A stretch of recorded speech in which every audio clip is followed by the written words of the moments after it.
축복합니다. 반갑습니다. 벌써 또 한 주가 돼서 주님 앞에 또 이렇게 말씀을 여러분과 나눌 수 있게 돼서 정말 하나님께 감사드립니다. 여러분은 분명히 이곳에 예수 그리스도를 믿고 그 예수 그리스도를 찾기 위해서 나오신 분들 맞으시죠? 아멘. 성경에 보면 많은 무리가 예수님을 찾아옵니다. 그리고 그들이 거기에 있는 사람들한테 뭐라고 얘기하느냐? 선생이여, 우리가 예수를 보기 원합니다. 여러분 한번 따라해 주시겠어요? 선생이여, 우리가 예수를 보기 원합니다. 시작. 선생이여, 우리가 예수를 보기를 원합니다. 아멘. 여러분, 우리가 이렇게 예배로 나오고 기도하며 이 신앙생활을 하는 것이 바로 무엇이냐? 예수를 만나기 위한 것입니다. 그 외에 나의 문제들은 그 차선적이고, 그렇다고 해서 우리의 문제, 어려움이 다 형편없는 것이다, 그런 뜻이 아니라 가장 중요한 것은 예수 그리스도다. 왜 예수 그리스도가 여러분한테 가장 소중한 자가 되었습니까? 생명이기 때문에 그래요. 생명. 여러분, 이제 조금 있으면 죽을 사람한테 형제님 암이 말기네요. 암 수술을 합시다. 이래요? 이제 좀 있으면 껄떡껄떡 넘어가려고 그러는데, 심장마비 걸려서 죽어가시는 사람한테 암이고 뭐고 다 소용없어요. 제일 먼저 생명부터 살려야 돼요. 심박 제세동기로 멎어 있는 심장을 살리고 인공호흡을 해서 일단 그걸 살려놔야 그 이후에 뭔가를 찾을 수 있는 거예요. 하나님은 지금 우리에게 그 제세동기라고 그러죠. 팍 뜨게 하는 거. 이걸 지금 우리에게 성령으로, 말씀으로 하고 계시는 거예요. 근데 우리가 뭐라 그래? 저기 있는 저 백화점에 있는 무슨 똥? 저 멋있는 유럽 핸드백 갖게 해주세요. 내 자식 잘 되게 해주세요. 그런데 그것도 좀 낫다. 사업 잘 되게 해주세요. 지금 내가 죽어가고 있다는 거예요. 하나님은 제일 급한 게 무엇이냐? 우리의 생명을 살리는 것이에요. 하나님께 아무것도 안 보여요. 부모인 하나님, 우리 아버지 되신 하나님은 지금 우리를 살리는 거에 전심전력을 다하고 오직 그것만 바라보고 계시다는 거예요. 아이가 아무리 헛소리로 나 사탕 주세요 해도 안 들려요. 여러분, 오늘도 하나님께서 우리에게 가장 좋은 것으로 주실 줄 믿습니다. 가장 필요한 것으로 주실 줄 믿습니다. 여러분, 이 마음을 딱 붙들고 있으면 여러분 틀림없이 하늘의 뜻을 깨닫게 되시고 하늘의 소망 보시며 생명 오늘 그 안에 있을 줄 믿습니다. 아멘. 그 믿음 바탕으로 제가 이제 힘을 내서 말씀을 전할 테니까 잘 들으시길 바랍니다. 우린 지난 한 달 동안에 무슨 공부를 했죠? 주기도문. 또 하필이면 지난달에는 4주도 아니라 몇 주였어요? 5주였어요. 그 바람에 그냥 지겹게 주기도문을 공부하셨습니다. 그런데 제가 오늘 본문 말씀을 준비하면서 제 설교가 너무도 빈약했다라는 것을 또다시 한번 발견하고 정말 하나님 앞에 자복하며 성령님한테 정말 죄송했습니다. 미처 전하지 못했고 미처 깨닫지 못한 것들. 여러분, 주기도문은 제자들이 예수님께서 기도를 가르쳐달라고 그렇게 해서 시작이 됐습니다. 기도는 예수님 당시 유대가 처한 로마의 속국이었기 때문에 하나님의 백성으로서 아픔을 갖고 그들에게 무슨 사상이 나타나기 시작했느냐? 빨리 우리를 구원해 줄 메시아가 좀 와주세요. 로마의 핍박에서 견디기 힘듭니다. 우리 같은 경우에 뭡니까? 일제의 압박에서 벗어날 수 있는 민족의 지도자가 나타나게 해주세요. 이거랑 똑같은 거예요. 그래서 각종 파들이 생깁니다. 각종 파라는 게 이제 어떻게 보면 무슨 지금같이 얘기하면 한나라당, 민주당 이게 아니라 그 나름대로의 메시아관을 가지고 기도하는 무리들, 그런 무리들이 생겼다는 거예요. 우리가 잘 아는 바리새인들 아니면 바리새파입니다. 바리새파는 어떻게 해요? 하나님의 말씀을, 율법을 제대로 지켜서 메시아가 오는 걸 준비하자. 또 에세네파, 사두개파, 세례요한파, 해록당, 이런 많은 파들이, 당들이 생겨난 거예요. 그리고 그들 나름대로의 어떤 그 모인 목적과 이유를 담은, 쉽게 얘기해서 어떤 결단문, 그것을 기도문으로 가지고 기도를 애우고 있었어요. 그것을 통하여 자기의 전체성을 가지고 이제 소망을 갖고 하나님 앞에 기도하는 것이죠. 그런 것들을 봤을 때 예수를 쫓아다니는 제자들은 어땠어요? 예수님, 우리도 좀 그런 기도문 좀 알게 해주세요. 우리는 뭘 가지고 열심히 기도할까요? 이렇게 해서 드디어 오늘 그 기도를 이제 주님한테 가르쳐달라고 하는 계기가 된 거죠. 그것이 주기도문으로 가르쳐 주신 것입니다. 오늘 본문을 보면은 우리 거기 주보에 나왔듯이 제일 처음에 뭐로 나옵니까? 또 이르시되 이렇게 나와요. 또 이르시되. 주기도문이 끝났는데 또 이르시되. 그러면 지금 주기도문을 가리키고 있는 상황의 연장선상에 있다라는 거죠. 어떤 또 다른 날이 아니라 지금 말씀을 하시고 또 이르시되 이런 거예요. 그렇기 때문에 이 말씀은 주기도문 연장선상에서 말씀하고 계시다는 것을 알게 되는 거예요. 즉 오늘 본문의 이야기는 앞에 주기도문에 대한 부연 설명이다라고 이렇게 아시면 돼요. 주기도문을 더욱더 확실하게 가르쳐주기 위해서 뒤에 비유로 설명하고 있어요. 그 비유가 뭡니까? 친구가 밤중에 찾아왔어요.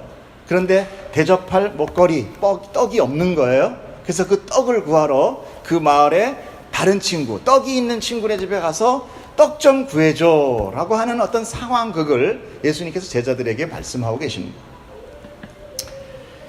근데 이 오늘 본문의 말씀을 여러분도 아마 많이 들으셨을 거예요. 그렇죠? 많이 들었죠? 근데 이 많은 설교자들이 오늘 말씀을 주제를 뭐라고 놓냐면 보통 강청기도라는 어떤 효과, 방법 이렇게 섣불리 제목을 정하고 있다라는 거죠. 아마 우리도 그런 거에 대해서 되게 많이 익숙할 겁니다. 하나님 앞에 강청하고 기도하고 열심히 기도하면 하나님이 안 들어주시겠느냐? 들어주시고야 말 것다 이런 거죠. 그런데 정말 이것이 강청 기도를 하면 하나님이 꼭 들어주신다라는 것일까? 혹시 여러분이 신앙생활 하면서 이렇게 강청으로 기도해서 정말 기도 응답을 받으셨나요? 물론 우리가 신앙생활 하면서 기도 응답 받지 못한 분은 저는 없으리라고 봅니다. 그 당시는 몰라도 지나가 보면 그때 하나님이 그렇게 나를 인도하셨구나 깨닫게 돼요. 여러분 그거 하나도 없는 사람 없습니다. 그래서 우리가 네가 감사할 것들을 세어보아라 이런 찬양 있잖아요. 그래서 세어볼 때마다 하나님이 나를 인도하고 계셨다는 것을 알게 돼요. 근데 그때는 잘 모릅니다. 그때는 그냥 늘 임박한 나의 어떤 상황 때문에 하나님의 은혜를 잘 경험하지 못해요. 근데 시간이 지나면 그때 나를 이렇게 인도해서 오늘 이 자리에 있게 했구나.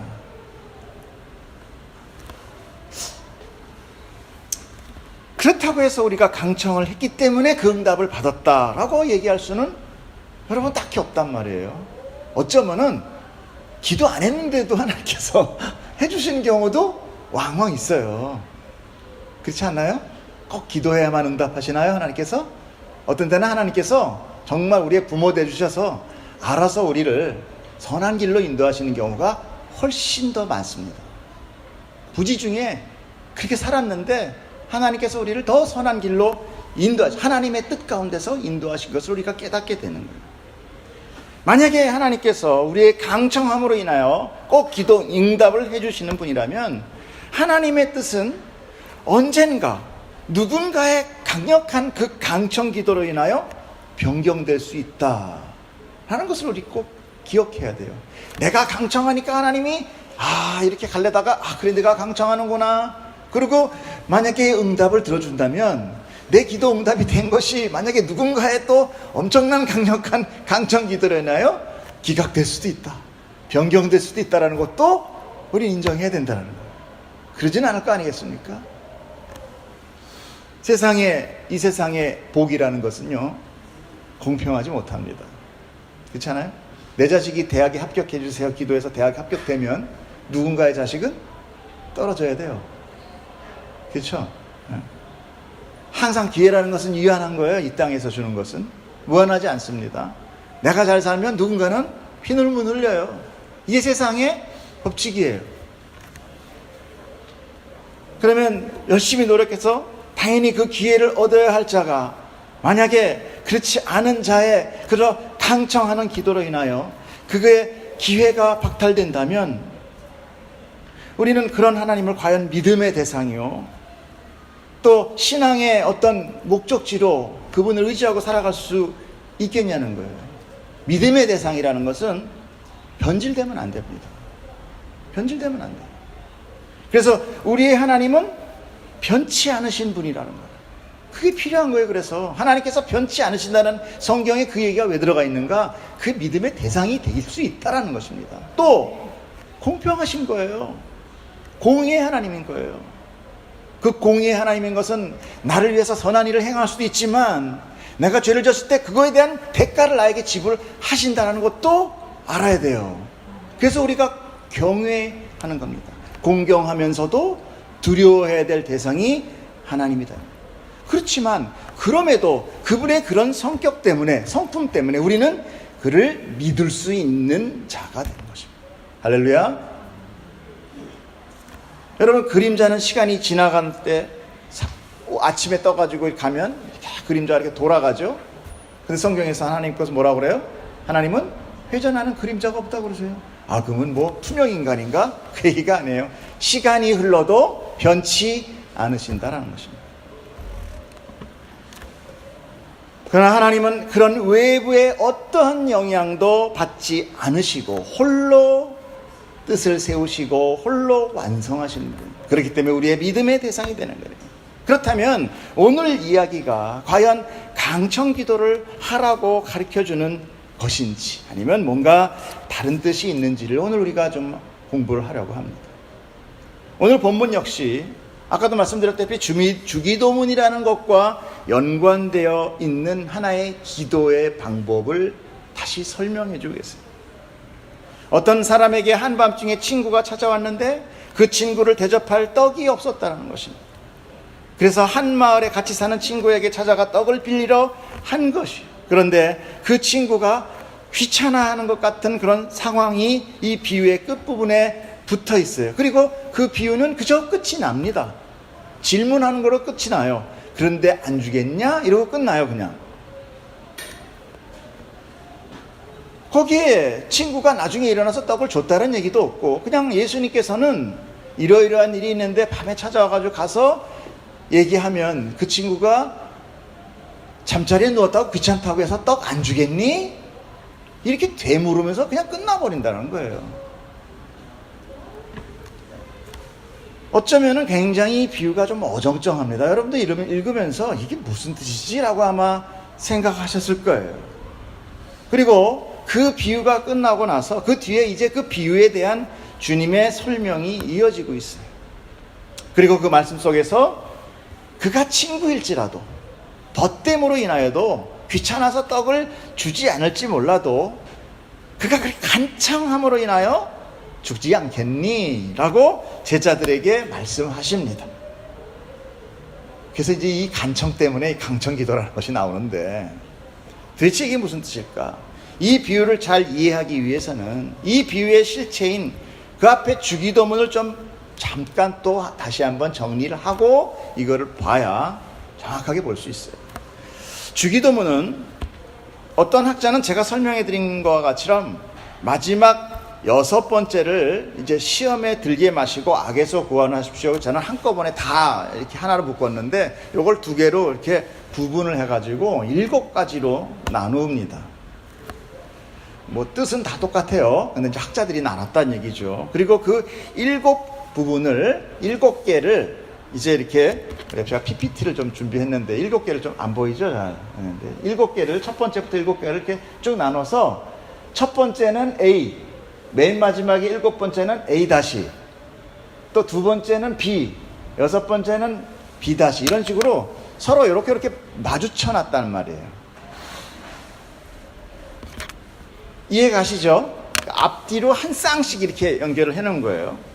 자, 먼저 하늘에 계신 우리 아버지라는 것은 호칭이었어요. 여러분, 제가 호칭이로 아버지라는 기도를 막 시작하기 전에 호칭이니까 그건 잠깐 재놓고 마지막에 또 권세와 영광, 또 그것도 성령이니까 좀 집어넣고 내용 알맹이만 보자는 겁니다. 자, 기도의 1번이 그러면 뭐가 돼요? 이름이 거룩히 여김을 받으시오며 라고 할 때 마지막 7번이 뭐였어요? 다만 악에서 구하여 주옵소서잖아요. 그럼 이게 한 짝으로 설명이 되고 있다는 거예요. 왜? 하나님의 이름이 거룩해지기 위해서는, 우리의 죄악으로 인하여 거룩해지기 위해서는 뭐가 필요해요? 이 세상의 악이 다 제거돼야 그때 비로소 하나님의 이름이 거룩하게 되는 거 맞죠? 그죠? 그러니까 이게 한 짝이 되는 거예요. 두 번째, 나라에 임하옵시며는 여섯 번째 뭐가 돼요? 시험에 들지 않게 하옵소서라고 매칭이 돼요. 그러면 시험은 사단의 유혹이라고 그랬죠. 테스트가 아니라 이 유혹이 다시 없는 나라가 무슨 나라예요? 하나님 나라잖아요. 하나님 나라에서도 사탄이 들어와서 유혹해요? 아니란 말입니다. 그러니까 사단 시험이 없는 나라가 하나님의 나라가 완성되는 거예요. 이 한 짝이 되는 겁니다. 그래서 계시록을 보면은 마지막 날 새하늘 새 땅에 최초의 시험인 그 에덴 동상에 있었던 선악과 이게 없어요. 여러분 잘 보십시오. 근데 생명나무는 있어요. 생명강가에 양쪽에 생명나무가 쫙 심어 있더라. 생명수를 먹고 생명가시 과일을 먹는다. 그런데 선악과가 없어요. 왜 선악과가 없어요? 선악과는 시험이거든요. 테스트예요, 테스트. 하나님이 가운데, 동상 가운데, 하필이면 왜 동상 가운데야? 그건 걸려 넘어지라고 세운 거예요. 그러니까 아담이 우연히 넘어진 게 아니라 하나님의 뜻 가운데 아담으로 하여금 이 테스트를 통하여 하나님을 인지하고 자기를 알고 더 하나님께 붙드는 자 만들기 위한 믿음의 시험인 거예요. 왜 아브라함의 자녀를 번제물로 바치라고 합니까? 뭐 하나님이 무슨 뭐 변태예요? 아닙니다. 그걸 통하여 그 자녀는 강인해지는 거예요. 저는 여러분 요즘 뭐 한국이 뭐 디프레션이 오니 뭐가 오니 정세가 불안하니 뭐 제가 뭐 정치학자 이런 건 아니지만 저는 이거는 오히려 사탄이 하는 게 아니라 하나님이 하신다라고 저는 생각이 듭니다. 왜? 우리는 어려울 때 하나님을 찾아요. 우리는 등 따시고 배부르면 결코 하나님 찾지 않습니다. 그렇게 되면 뭐가 되는 거예요? 종교가 없어지는 건 아닙니다. 교회도 있어요. 예배도 해요. 그러나 그 예배는 뭐예요? 우리의 그저 종교 행위가 돼요. 절절함이 없어집니다. 여러분 제가 정말 죄송하지만 여러분 지금 병원 생활하면서 힘들고 업적 약하고 연약하지만 하나님한테는 지금 가장 강력한 자녀예요. 여러분 이걸 믿으십니까? 안 믿으시네. 여러분 이걸 믿으셔야 돼요. 이런 걸 알아야 세상이 우리를 감당하지 못해요. 우린 세상과 다르다면서요. 구분됐다면서요. 거룩하다는 게 구분됐다는 거거든요. 내가 거룩하니 내가 세상과 하나 된 게 아니니까 내 자녀인 너희도 거룩하라. 내가 거룩하니 너희도 거룩하라. 너희도 세상과 구분됐어. 무엇이 구분됐습니까? 예배드리니까 구분됐어요? 아니요. 세상이 승승장구하면서 이게 복이야 할 때 우리는 뭐예요? 약하게 약할 때 이게 복이야 라고 얘기할 수 있는 자라는 거예요. 그걸 어떻게 세상이 그들을 감당할 수 있습니까? 목이 잘리고 토부르캠을 당해도 그들을 감당할 수 없다라는 성경의 이야기는 바로 그 얘기예요. 여러분 보고 죽으라는 얘기 아니에요. 마치 우리가 이 세상 가운데서 죽은 자와 같이 살아간다는 거예요. 왜? 우린 여기 소속이 아니니까요. 이해가십니까? 여러분 신앙은 어렵지 않습니다. 나의 관점을 바꾸시면 됩니다. 세상에 있는 관점을 하나님께 바꾸는 것, 이게 뭐예요? 이게 회개예요, 여러분. 돌이키다. 근데 이 회개가 안 돼 있는 상태에서 믿음을 가지니까 교회가 다 우상숭배가 돼버리는 거예요. 제일 먼저 회개입니다. 바로 봐야 목적지를 그냥 가잖아요. 바로 보질 않고 저쪽 보고 있으니까 뭐 개걸음도 아니고 언제라도 우리는 글로 세상으로 흘러간다는 거예요. 늘 세상이 부럽죠. 늘 세상이 그리워요. 늘 세상에 주는 쾌락을 우리는 갈망합니다. 완벽한 회개가 된 게 아니에요. 우리 그럴 때마다 다시 또 반복하여 하나님을 바라보는 회개가 우리 안에 일어나야 된다는 것이에요. 우린 죄인이에요. 한 번의 회개로 끝나지 않아요. 절대 못 이깁니다. 어떻게 사탄의 유혹을 이깁니까? 어떻게 우리의 죄를 이깁니까? 우리가 죄를 이길 수 있었으면 예수 그리스도가 무엇 때문에 오셔서 죽으셨어요? 예수님이 이 땅에 오셔서 죽었다는 것을 너무 간과하지 마십시오. 아, 불쌍한 바람. 아, 십자가 피, 목걸이 달고. 예수. 아니요. 그런 정말 우리가 눈에 보이는 그 이상의 정말 그 하늘의 어마어마한 뜻이 그 안에 들어있다는 것입니다. 우리는 결코 스스로 이길 수 없는 자요. 오직 그 예수 그리스도 하나님인 예수님이 이 땅에 오셔서 죽어야만 될 이유가 있었다는 것입니다. 자, 세 번째는 뭡니까? 뜻이 하늘에서 이룬 것 같이 땅에서도 이루어지다. 자, 세 번째, 그건 다섯 번째하고 마주치겠죠? 우리가 우리에게 죄 지은 자를 사하여 준 것 같이 우리를 죄를 사하여 주옵소서. 이렇게 매칭이 되죠. 자, 하늘의 뜻이 뭐예요? 예수 그리스도가 이 땅에 오셔서 죄 다 사하고 생명 주는 게 하나님의 뜻이잖아요. 맞죠? 이 세상에 아방궁 짓고 그거 아니잖아요. 자, 그러니까 예수님이 오셔서 죄를 사해 주는 게 뜻이니까 다섯 번째 뭐야? 죄 사함의 이야기가 나오는 거예요. 요게 될 때 하나가 완성이 되는 겁니다. 우리는 주님의 그 용서 가운데 우리가 언제 용서했어요? 우리가 우리에게 죄 지은 자를 용서했어요. 우리가 솔직히 얘기하면서도 뻔뻔하잖아. 용서는 무슨 용서? 지금도 더 화가 나는데. 그런데 예수 그리스도의 용서로 우리를 덮어버리는 거예요. 그냥 이거 네가 했어. 저 안 했는데요. 그래, 안 했어. 근데 내가 했으니까 네 거야. 이렇게 되는 거예요. 이렇게 인정해 주는 것. 그로 인해 하나님의 뜻인 죄사함과 부활의 생명이 완성되는 거예요. 이게 주기도문이에요. 자, 그러면 이제 뭐가 남았어요? 네 번째 문구인 뭐가 남습니까? 오늘날 우리에게 일용할 양식을 주옵소서. 이 중간에 있는 딱 이 하나 남은 이게 이 주기도문의 핵심인 거예요. 일용할 양식이란 그 성경에 보면 밑에 주예로 뭐로 나왔다고 그랬습니까? 내일의 양식이라고 써 있다고 그랬었죠. 그게 바로 아람어로 번역된 거예요. 그러니까 우리가 번역할 때 그 원어를 번역하니까 오늘의 양식이라고 돼 있는데 사실 유대인의 문화에서 그 오늘이라는 것은 내일도 되고 그날도 됩니다.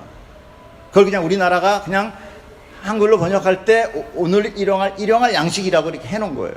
그런데 그 일용할 양식은 내일의 양식이 된다는 것이죠. 그 내일의 양식이란 의미예요. 그러므로 오늘의 양식이 될 뿐만 아니라 내일의 양식이 될 수 있는 거라는 거죠. 자, 성경 속에 여러분 성경 좀 읽으셨죠? 자, 성경 속에 오늘의 양식이면서 내일의 양식이 된 것이 있었어요, 없었어요? 잘 생각해 보세요. 성경에 보면 하나님은 자기 백성에게 매일매일 양식을 주시되 그 다음날 내일의 양식을 같이 주신 적이 있었어요. 언제입니까? 그것은 다름 아닌 만나였고, 만나는 원래 하루 먹을 양만큼 거두게 주셨던 거죠. 그래서 만약에 더 거두면 어떻게 했어요? 아침 되면 어떻게 했어요? 그 만나가 다 썩어버렸어요. 그러니까 썩을 양식을 위해서 일하지 말라, 이 얘기가 바로 그런 얘기예요, 여러분. 그러니까 늘 이렇게 세상적으로 보시면 안 돼요. 하나님은 지금 하늘의 이야기를 우리가 하고 싶은 거예요. 근데 우리는 맨날 유치원생같이 이렇게 못 알아들으니까 하나님 얼마나 답답하시겠어요. 자, 그 다음 아침에 다 써버린단 말이에요. 그런데 유독이 안식일 전날 6일째 날은요, 그 다음날 것까지, 즉 안식일 것까지 함께 거두게 했단 말이에요. 즉 하나님께서 그 내일의 양식을 오늘 주셨다는 거예요.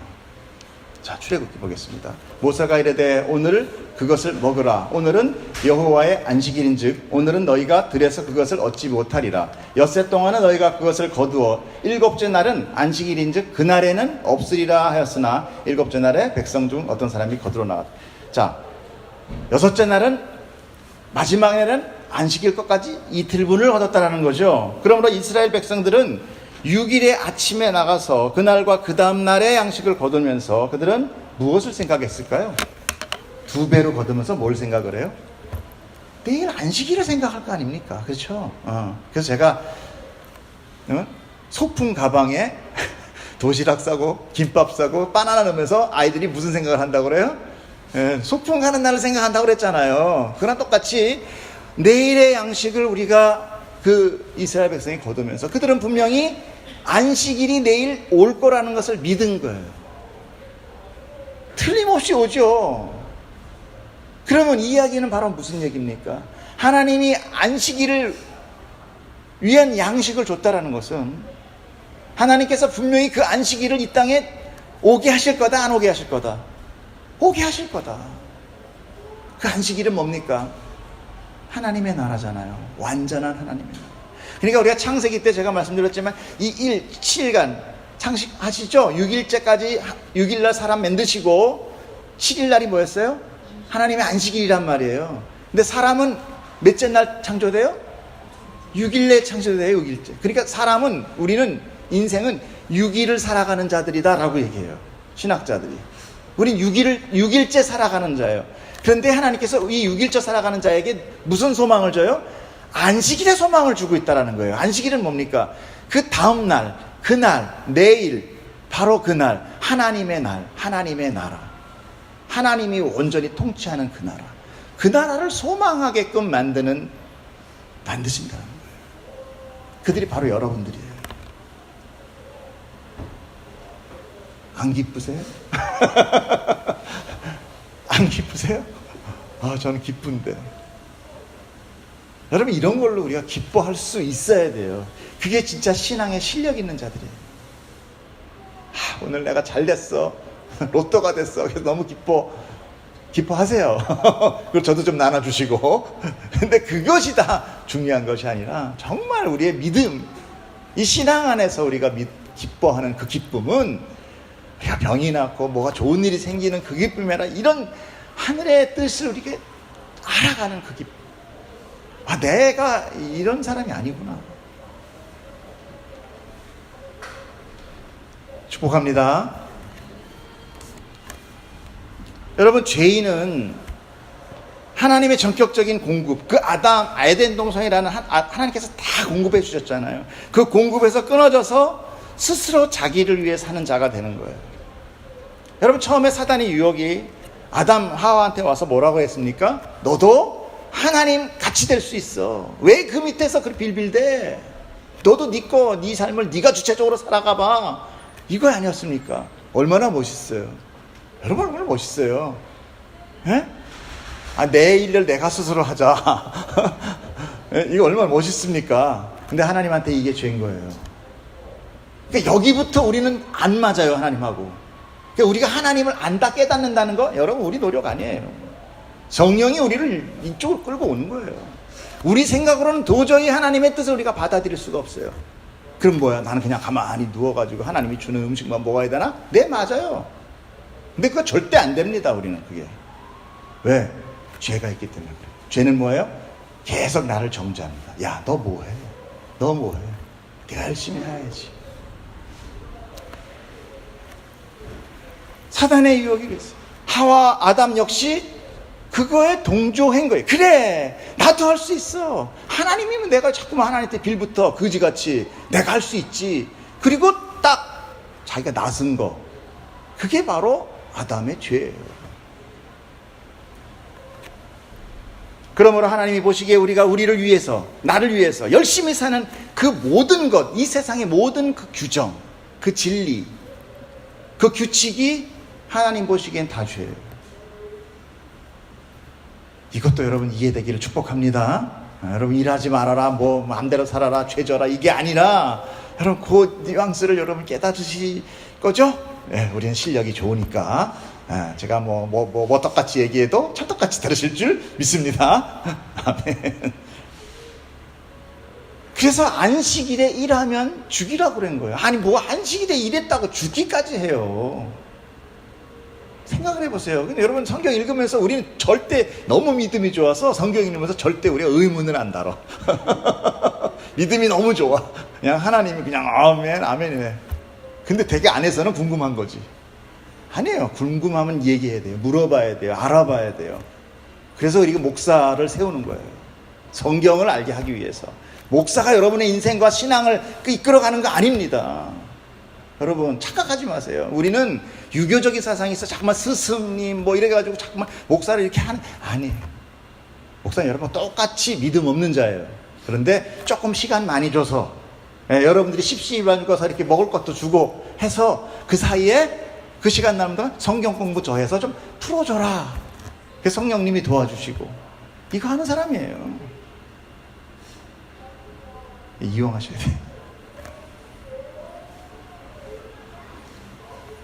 그러므로 안식일에 일하는 자를 하나님께서 그걸 죄로 보시고 그걸 죽이는 것입니다. 그러므로 우리는 6일째를 살아가는 자들. 그러므로 7일인 안식일은 바로 하나님 나라의 완성을 의미하는 것이고, 하나님 나라는 우리가 스스로 노력하여 사는 것이 아니라 창조 때 아담과 같이 하나님의 완전한 공급을 통해서 하나님의 완전 의존적인 존재. 그래서 어린아이 내가 비유했었잖아요, 성경에서. 그러므로 안식일 안에서 이 내 노력, 내 힘을 발동하는 것, 이게 다 죄가 되는 것입니다.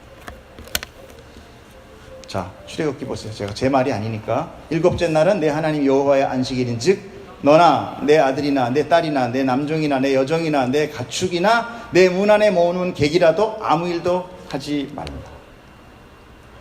그런데 예수님은 이 내일을 위한 만나를 설명하시면서, 이 만나라는 것을 설명해, 예수님이 오셔서. 그래서 뭐라고 설명을 하시냐면, 그것은 너희들 먹으라고 한 거지만 그 의미가 아니라 더 큰 의미가 있단다. 하늘에서 너희에게 생명의 떡을 주시려고 하는 거야. 이렇게 얘기를 하세요. 요한복음 보십시오. 시작. 예수께서 이르시되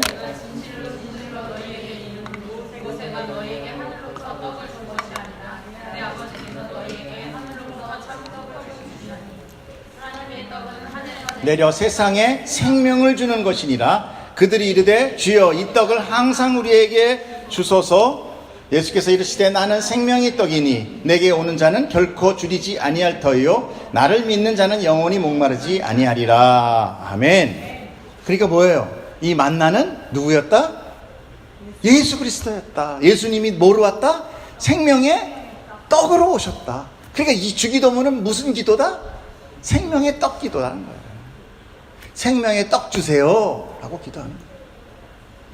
즉 광야에서 하나님께서 모세를 통해 만나를 주게 하신 것은 예표적인 그림인 것이고, 실제로는 하늘에서 육신을 입고 오신 예수님이 하나님께서 주신 생명의 떡이며 그 떡이 바로 예수 그리스도라는 것입니다. 자, 이제 만나를 왜 주셨는지 아시겠죠? 그러니 구약에서는 만나를 주셨는데 왜 지금은 안 주십니까? 라고 한다는 것은 우리가 성경을 모르는 거예요. 자, 그렇다면 그 내일의 양식은 무엇을 뜻한 것입니까? 바로 떡이라는 거죠. 생명 대신 떡, 예수 그리스도. 그러므로 주기도문의 핵심은 뭐라는 거예요? 예수 그리스도, 그 생명의 떡이라는 거예요. 너희가 떡 구해라, 예수 구해라. 이게 바로 주기도문의 핵심이에요, 여러분. 아멘이십니까? 믿으시길 축복합니다. 자, 제자들이 기도를 가르쳐 주세요라고 하는 질문에 바로 답하시면서 가르쳐 주신 것이 너희는 다른 것 구하지 말고 나 생명의 떡인 예수를 구하라. 그럼 하나님께 들어주실 거다. 그런데도 불구하고 잘 이해하지 못하는 제자들에게 이제 보충 설명을 하기 위해서 비유로 떡을 빌리는 이 상황극을 말씀하신 거예요. 한 친구가 한밤중에 찾아옵니다. 아니, 남의 집을 가는데 왜 하필이면, 아무리 친구라도 그렇지 한밤중이 뭡니까? 큰 결례잖아요. 유대 지방은 엄청 더운 지방이에요. 그러므로 인해요, 보통 여행자들이 여행을 시작하는 데가 언제냐? 해가 이제 막 떨어지기 시작할 때 떠난단 말이에요. 그럼 당연히 도착하면은 한밤중이 되는 거죠. 그래서 밤에 친구가 오는 것은 유대에서는 특별한 것이 아니에요. 지금 예수님은 비유를 아주 독특한 것을 드리는 게 아니라 너무나 평상적인 거로 지금 비유를 들고 있는 거예요. 또한 먼 길을 여행해 오면 그 친구에게 음식 대접하는 것은 지금 동서고금이나 다 똑같죠. 손님이 왔는데 그냥 굶긴다? 그런 건 없어요. 항상 먹을 것으로 우리는 손님을 대접하죠. 그런데 하필 그것이 떡이 떨어졌던 거예요. 그러니까 아주 곤란한 상태가 된 거죠. 그래서 같은 마을 친구네 집으로 떡을 빌리러 갔던 상황인 거죠. 그런데 우리는 여기서 하나 더 알아야 될 것이, 이 유대인들의 문화를 우리가 좀 알아야 돼요. 유대인들은요, 아주 특별한 이 공동체 문화가, 아주 강력한 공동체 문화를 가지고 있어요.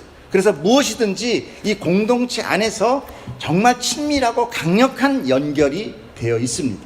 그래서 보면 그 동네에서 내쫓죠. 동네 바깥으로 물두병 걸리면 내쫓잖아요. 그게 거의 뭐라 할까요? 단절을 의미합니다. 단절. 굉장히 큰 단절이에요. 그냥 뭐 바깥에 살아라, 멀리 살아라, 그게 아니에요. 이것이 바로 기독교의 한몸 사상을 예수님께서 비유로 설명하는 계기가 됩니다. 유대인들의 그런 생활 습관이. 그들은 무엇인지 동네 안에서 움직이고 행동하며 음식도 가정끼리 몇몇 한두 집씩 돌아가면서 음식을 해요. 이게 지금 한국에서 와서 순별로 음식 만들죠. 이런 것들이 지금 문화가 이게 돌아온 거예요. 네. 떡을 구웠단 말입니다. 그리고 공동으로 식사도 하기도 하고 또 남은 떡들은 각자 가져가서 각자 먹기도 했다는 거죠. 그러므로 어느 집에 떡이 있는지를 사람들 너무나 잘 아는 거예요. 여러분, 옛날에 우리 시골에서도 그렇잖아요. 다 문 열어놓고 살잖아요. 어느 집에 찬밥이 있는 줄도 알고 밥 없으면 가서 찬밥도 먹기도 하고. 아닌가요? 이 아파트 생활하면서 많이 이게 서로 문단속 이러고 생겼죠. 저희 또 결혼할 때만 해도 아파트가 앞집 뒷집은 또 문 열고 살았어요. 이러고. 근데 어느새부터 또 잠그고 보조키까지 달게 되는 그런 세상이 돼버렸죠. 그렇기 때문에 이 밤에 와서 친구가 이 밤중에 떡 좀 달라고 하는 것은 아무런 결례가 아니에요. 당연한 거죠. 이렇게 떡을 구하러 가는 것은 얼마든지 있을 수 있는 상황이라는 거죠. 더군다나 이 공동체 문화가 강한 유대 문화는요, 손님이 오면 그 집 손님만이 아니 공동체의 손님이 돼요. 되게 보면 여러분들 이렇게 부락 같은 데 가보면 좀 미개한 부락 보면은 그 손님이 추장 이렇게 한번 초대하면은 그 온 부락이 다 이렇게 축제를 벌이잖아요. 똑같은 겁니다. 그래서 온 마을이 다 방문한 손님을 반기고 떡도 같이 나누고 기뻐했던 거예요. 근데 만약 찾아온 손님을 어느 집에서 이게 떡도 안 주고 홀대했다, 대접하지 않았다 하면, 그러면 그 마을은 이제 유대 다른 동네 고을까지 다 소문이 도는 거예요. 저런 아주 몰상식한 동네가 있더라. 손님으로 갔더니 내치더라. 밥도 안 주더라. 떡도 안 주더라. 문 닫아 걸고 주지도 않더라. 이렇게 아주 그 동네가 아주 안 좋은 소문이 들어버리는 거예요. 그렇다면 주님은 왜 이런 비유로 기도를 설명해 주셨을까? 이 비유를 제대로 알기 위해서는 오늘 그 안에 있는 간청이라는 단어의 뜻 때문에 그렇습니다. 간청 또는 한글 개혁 한글에서는 강청이라고 그래요. 그래서 많은 사람들이 이것을 강청 기도해야 된다, 또는 보좌를 흔드는 기도를 해야 된다, 이렇게 얘기를 하는데, 이 사실 강청하다라는 번역된 단어는요, 아나데이아라는 헬라어인데 원래는 뭐냐면 뻔뻔스러움이에요. 뻔뻔스러움 또는 염치 없음이란 그런 의미가 있습니다. 그래서 이거를 어떻게 해석하느냐, 수치를 면하기 위해서, 체면을 잃지 않기 위해서라는 뜻으로 많이 사용된 거예요. 그런데 그 후일 성경이 이제 아람어로 돼 있는데요. 아람어는 이제 바벨론어입니다. 바벨론은 이제 라틴어로 번역되면서 처음으로 이제 강청이라는 단어로 바뀌게 된 거예요. 그것이 우리나라에 들어오면서 번역할 때 우리나라의 토속 문화하고 너무나 잘 이게 매치가 된 거예요. 우리나라는 신앙 그러면 뭐가 있습니까? 지성이면 감천이에요. 이게 우리한테 하나 팍 들어있습니다. 할머니가 치성을 드린다 그러잖아요. 뭐든지 신, 하늘에는 뭘 해야 돼요? 치성 드려야 되잖아요. 그래서 열심히 아침 새벽마다 정화수 떠놓고 새벽 드리면 자식이 잘 된다, 안 된다? 잘 된다. 이것이 우리의 토속신앙 안에 머릿속에 아주 박혀 있어요. 그러니까 이게 쭉 오다가 이 강청이란 단어 하나에 쭉 빨려 들어가는 거예요. 그러므로 다시 우리는 이 성경을 늘 오늘날 우리의 스타일로 바꾸는 것이 아니라 유대 문화를 알면서 그것을 바꿔서 적용을 해야만 우리가 이 성경을 제대로 볼 수 있는 거예요. 즉 이렇게 원위치로 번역을 하면요, 이것은 마치 역설적인 비유가 됩니다. 얘들아, 너희도 알겠지만 한밤중에 찾아온 손님을 위해서 대접해야 되는데 떡이 없네. 그래서 떡이 있는 마을 친구네 집에 떡을 구하러 갔는데 그 친구가 귀찮다고 안 줄 수 있겠냐? 이렇게 물어본 거예요. 안 줄 수 있겠냐? 당연히 주지. 그런데 만약이야, 아주 이건 만약이다. 만약에 친구끼리라고 해서 친하다고 해서 귀찮아, 다음에 와 라고 했을지라도 그가 그 마을에서 저런 뻔뻔한 놈이라는 소리 듣지 않으려고도 일어나서 주지 않겠니? 이 얘기예요. 이해 가세요? 자기 체면 때문에라도 주지 않겠니? 이 얘기예요. 그러면 떡은 받을 수 있다 없다? 100% 받을 수 있다. 그럼 앞에 이 주기도문을 설명하고 비유로 이 얘기를 하는 것은 너네가 이 기도, 떡 달라는 기도만 하면, 예수님 달라고 하는 기도를 한다면 하나님은 100% 준다 이거 아닙니까? 강청 필요 없다는 거예요. 그런데 우리가 그 누구도 예수를 원하는 자가 없다라는 거예요. 안타깝게도. 여러분, 오늘은 정말 예수님 나에게 은혜를 주시고 내가 예수님과 연합하기를 원합니다. 하나님에게 예수를 보내주세요 라고 하는 기도가 꼭 들어가기를 축복합니다.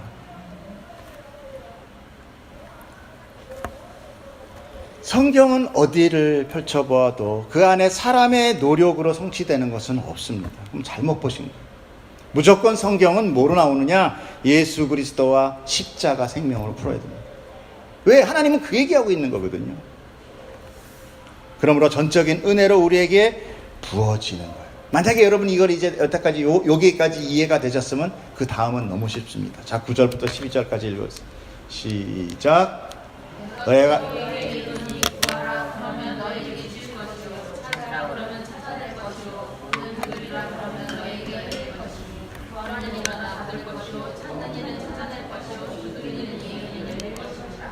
너희 중에 아버지 된 자로서 누가 아들이 생선을 달라고 하는데 생선 대신에 뱀을 주며 알을 달라 하는데 전갈을 주겠느냐. 자, 앞에도 보면 또 뭐라요? 9절 앞에 내가 또 너희에게 이르노니. 그러니까 계속 주기도문에서 친구 떡 빌리는 얘기에서 구하라 얘기 이렇게 계속 연당 이렇게 연출되고 있죠. 한 이야기란 말입니다, 이것이. 자, 드디어 그 유명한 우리가 너무너무 좋아하는 구하라 찾으라 문을 두드리라는 말씀이 나타났습니다. 할렐루야. 자, 그러면 이제 우리는 무엇을 구하고 무엇을 찾으며 무엇을 위해 두드리라는 것입니까? 여러분 답해보세요. 이제 답 다 나왔잖아요. 무엇을 위하여 구하고 무엇을 위하여 찾고 무엇을 위해서 두드리라는 거죠? 떡. 지금 계속 떡 얘기하고 있잖아요. 주기도문 내일의 떡, 이 친구 찾아온 친구를 위한 떡, 구하라, 떡 구하라.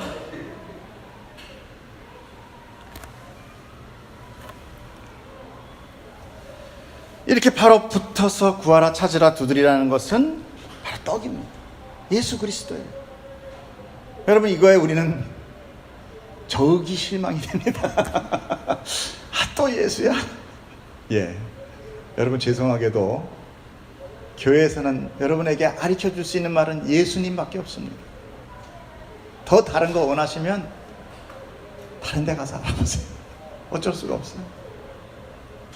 하나님의 온전한 뜻도 그렇고 성경도 그렇고 우리의 모든 성령님도 항상 우리를 보게 하는 것은 예수 그리스도. 예수 그리스도 외에 여러분에게 가르쳐 줄 수 있는 말은 목사로서는 없어요. 여러분, 여기는 교회입니다. 여러분은 하나님을 믿는 그 백성들이고,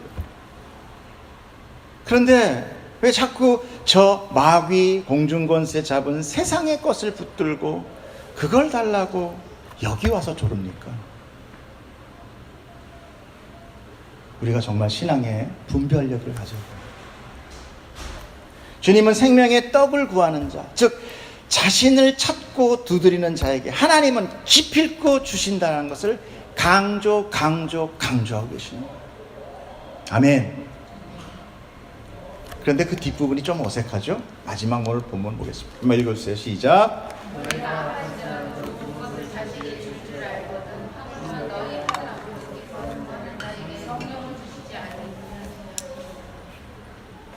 오늘 주제는 떡이라고 했습니다. 그리고 그 떡은 생명 대신 예수 그리스도였어요. 즉, 떡 달라고 하는 자에게 왜 그 떡 안 주겠니? 그리고 받아라. 그리고 떡 줘야 되는데 뭘 줘요? 성령을 갑자기 들이밀고 있다. 왜 갑자기 예수님이 성령으로 바뀌었습니까? 여러분, 특별히 성령님은 보혜사, 우리를 돕는 자라고 해서 우리에게 누구를 깨닫게 해줘요? 예수님을 깨닫게 해주는 게 성령님의 목적이에요. 맨날 성령 파이어, 성령 병 고쳐라 일어날지어다가 아니라, 원래 성령은 우리에게 하나님께서 우리가 깨닫지 못하는 죄로 인하여 우리가 하나님 눈이 닫혀있는 우리를 눈을 떠서 하늘을 보게 하시고 예수를 찾게 만드시는 분이 성령님이에요. 그 성령님의 원래의 목적일 겁니다. 자, 우리가 요한복음을 한번 보겠습니다. 내가 아버지께로부터 너희에게 보낼 보혜사, 곧 아버지께로부터 나오시는 진리의 성령이 오실 때에 그가 나를, 아멘, 그가 나를 증언하신다는 거예요. 성령이 올 때 그가 오셔서 너 병 고칠 거야, 너 사업 잘 되게 해줄 거야, 네 소원 성취해 줄 거야가 아니라, 성령님은 여기 왜 오셨느냐? 예수를 증언하기 위해서 오셨다. 그러므로 성령님을 주심으로 인하여 우리는 뭐예요? 바로 비로소 그 생명의 떡을 깨닫는 자가 되는 거예요. 그걸 받은 자가 되는 거예요.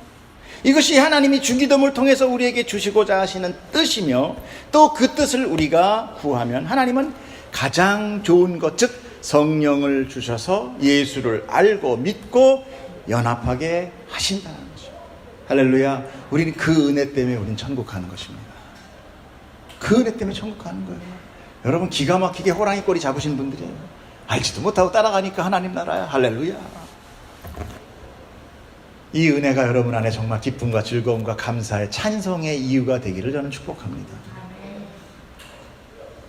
그러므로 오늘의 말씀은 주기도문을 근거해서 이 떡 세 친구와 떡 세 덩이의 비유를 통해서 그 떡을 구하라는 기도를 하는 거죠.